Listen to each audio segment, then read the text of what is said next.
আসসালামু আলাইকুম। আশা করি আপনারা সবাই ভালো আছেন। সবাইকে স্বাগত জানাচ্ছি আজকের ভিডিওতে। আজকের ভিডিওতে আমরা GPT-4 সম্পর্কে জানব।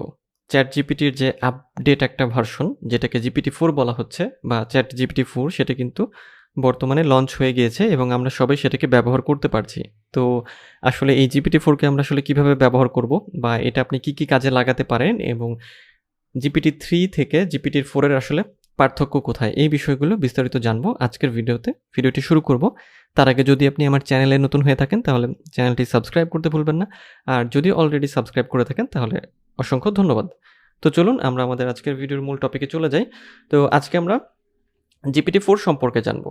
OpenAI সম্প্রতি যেটা করেছে তাদের যে GPT-3 এর যে আপডেট যে ভার্সন যেটা তারা বলেছিল যে তারা GPT-4 নিয়ে আসতে যাচ্ছে সেটাকে তারা লঞ্চ করেছে। তাদের অফিসিয়াল ওয়েবসাইটে গেলে আমরা GPT-4 এর এইরকম ইন্টারফেস পাই এবং এখানে GPT-4 সম্পর্কে অনেক কিছু বলা হয়েছে যে GPT-4 আসলে কি, GPT-4 আসলে কিভাবে কাজ করে বা GPT-4 আসলে GPT-3 থেকে আসলে কিভাবে আলাদা।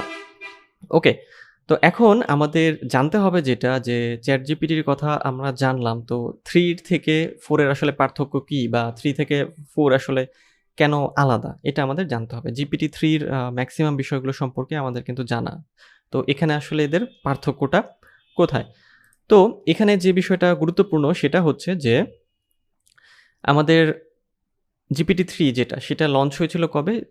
২০২২ সালের ৩০শে নভেম্বর এবং সেটার কিছু সীমাবদ্ধতা ছিল। যেমন সেখানে আমরা বেশি ওয়ার্ড সার্চ করতে পারতাম না বা বেশি কিছু একটা ওয়ার্ডের লিমিটেশন থাকতো, হ্যাঁ? যে ৩,০০০ ওয়ার্ডের মধ্যে আমাদের হচ্ছে প্রশ্নগুলো করতে হবে। শুধু টেক্সটের মাধ্যমে আমাদের প্রশ্ন করতে হবে। কিন্তু GPT-4 এটাকে হচ্ছে ওভারকাম করেছে। এটা আরও বেশি পরিমাণ প্রশ্ন নিতে পারে। তো চলুন আমরা সেগুলো একটা করে দেখে আসি যে কি পার্থক্য এখানে রয়েছে।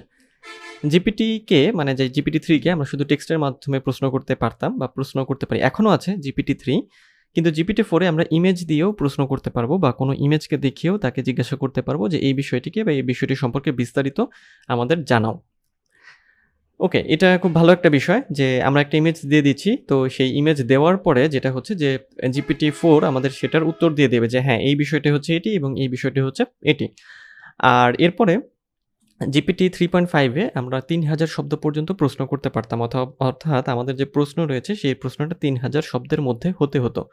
কিন্তু GPT-4 এ যেটা করা হয়েছে যে আমরা যেটা জিজ্ঞাসা করব GPT-4 কে সেটা ২৫,০০০ শব্দ পর্যন্ত প্রশ্ন করতে পারবো এবং তার উত্তরও আমরা পাবো। সেটা হচ্ছে কত? ২৫,০০০ শব্দ। অর্থাৎ কত বেশি পরিমাণ শব্দ এখানে এড করার সুযোগ দেওয়া হয়েছে। মানে কতটা বেশি আপডেট করা হয়েছে। এবং যেটা হচ্ছে যে GPT-4 এর যে অফিসিয়াল ওয়েবসাইট সেখানেও তারা বলছে যে GPT-4 আসলে অনেক বেশি পরিমাণ সমস্যার সমাধান করতে সক্ষম বা অনেক বেশি পাওয়ারফুল। ওকে। GPT-4 3 এর তুলনায় অনেক বেশি নির্ভুল এবং সঠিক সমাধান আমাদের দেয়। GPT 3.5 এর ক্ষেত্রে অনেক সময় দেখা যেত যে কিছু প্রশ্নের উত্তর আমাদের কিছু ভুল দিত বা কিছু আমাদের কিছু প্রশ্ন পেতে উত্তর পেতে সময় লাগতো। এরকম একটা সমস্যা ছিল। যেটা কাটিয়ে ওঠা হয়েছে GPT-4 এ। অর্থাৎ এটাকে আরও উন্নত এবং আরও আপডেট করা হয়েছে। GPT 3.5 শুধু ইংরেজি ভালো বুঝতে পারে। শুধুমাত্র ইংরেজিটা সে ভালোভাবে বুঝতে পারে। একেবারে ভালোভাবে যাকে বলে আরকি। কিন্তু GPT-4 শুধু ইংরেজি না, ইংরেজির পাশাপাশি আরও অনেকগুলো ভাষা বুঝতে পারে। তো এই যে পার্থক্যটা এটা কিন্তু অনেক গুরুত্বপূর্ণ। কি হয় যে যদি অনেকগুলো ভাষা বুঝতে পারে সেক্ষেত্রে অনেক দেশের মানুষ এটাকে ব্যবহার করতে পারবে। অনেক ভাষায় এখানে অনেক কিছু সার্চ করতে পারবে। সো অবশ্যই এটা তারা ব্যবহার করবে, তাই না? GPT-4 তাহলে মানুষ বেশি ব্যবহার করবে। তো এই হচ্ছে মূলত GPT-4 এর সাথে GPT-3 এর পার্থক্য। তো আমরা যদি জিপিটির যে অফিসিয়াল যে OpenAI এর ওয়েবসাইট সেখানে বলাই হচ্ছে যে জটিল কাজগুলো আমরা এটা দিয়ে করতে পারি বা GPT-4 দিয়ে যেটা GPT-3 করতে পারতো না বা GPT-3 তে করতে আমাদের প্রবলেম হতো। তো এখন আমরা কি আসলে এটা ব্যবহার করতে পারবো কিনা বা কিভাবে ব্যবহার করতে পারবো? হ্যাঁ, আমরা GPT-4 ব্যবহার করতে পারবো, তবে আমাদের পেইড ভার্সনে যেতে হবে। আমরা যারা বা আপনারা যারা জিপিটির যে 3 ভার্সন বা ফ্রি ভার্সন যেটা ব্যবহার করেন সেটা শুধু 3 পর্যন্তই সীমাবদ্ধ। যে যারা 3 ব্যবহার করেন তারা এরকম একটা ইন্টারফেস পান ChatGPT-র। সেখানে এই যে আপগ্রেড টু প্লাস এখানে ক্লিক করলে আপনার এই যে ChatGPT প্লাস, হ্যাঁ? এই ChatGPT প্লাস মাসে হচ্ছে $20। আপগ্রেড প্ল্যানে ক্লিক করলে আমাদের এটা পারচেস করতে হবে এবং তখন আমরা GPT-4কে অ্যাক্সেস করতে পারবো।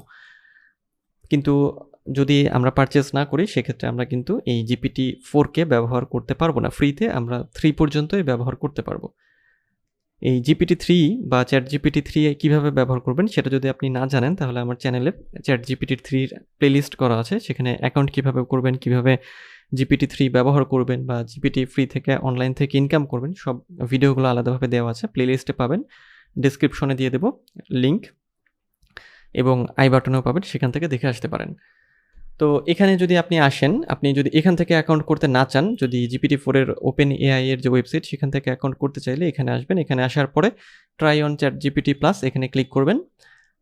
তারপরে আপনাকে GPT প্লাসের ইন্টারফেসে নিয়ে যাবে, তারপরে অ্যাকাউন্ট করতে হবে বা সাইন আপ করতে হবে, অথবা জয়েন এপিআই ওয়েট লিস্ট, অর্থাৎ ডেভেলপারদের জন্য আলাদাভাবে তারা হচ্ছে যে এপিআই ওয়েট লিস্ট তৈরি করেছে। সেখানে আপনার নাম, লাস্ট নেম, মানে ইমেইল, এগুলো দিয়ে এটা হচ্ছে আপনার সাবমিট করে দিতে হবে। তো এই হচ্ছে ChatGPT-4 এর সাথে GPT-3 এর পার্থক্য। এবং অবশ্যই বলতে হয় যে GPT-4 3 তুলনায়, মানে GPT-3 তুলনায় অনেক অ্যাডভান্স, অনেক শক্তিশালী, অনেক ভালো রেজাল্ট আমাদের দিতে সক্ষম। তো এই ছিল আমাদের আজকের ভিডিও। দেখা হবে পরের ভিডিওতে। সেই পর্যন্ত সবাই ভালো থাকবেন, সুস্থ থাকবেন।